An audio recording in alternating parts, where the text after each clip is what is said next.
Eric Gisler is running for state house against Mack Guest IV on December 9th. I asked him about the increasing political divide in this country, and this is what he had to say. The way I kind of see it is you've got two tents, right? You got the Republican tent, you got the Democratic tent. And right now, the price of admission as a Republican tent is Donald Trump is infallible. Everything he says is the truth. Everything is correct. You can't question it, right? If you want to be a Republican, that's where you got to be.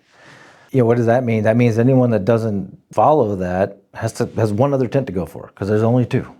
And like we said, first past the post, winner take all districts. That's the way our system is set up.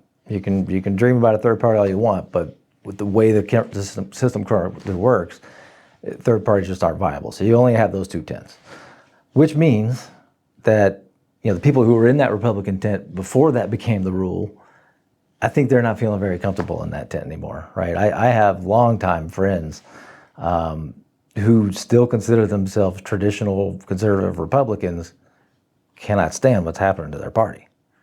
But that's all they know. Like, that's what they're used to. That's how they identify as Republicans. And some of my friends are still like that.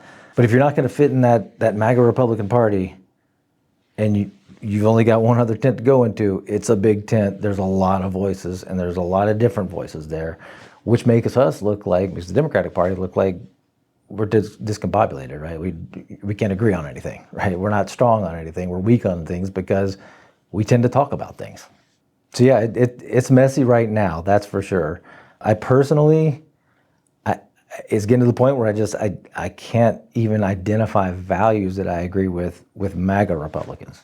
Traditional conservatives, yeah.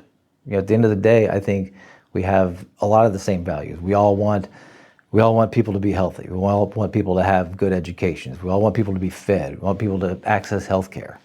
We may have different ideas on how to do that, but what I'm seeing right now at the federal, at the state level, not so much at the local level, but at the federal and the state level, is an extremist party that, most days doesn't even seem to care about the Constitution. But you mentioned the current shutdown. It's a perfect case in point. You've got the MAGA federal Republican Party purposely starving 40 million Americans because they want to take away health care from 20 million Americans. And I'll say this to anybody watching: if you're conservative and you disagree with that, I'd love to talk to you. Let's get on camera and talk about that, because I don't see how anybody can see it any other way.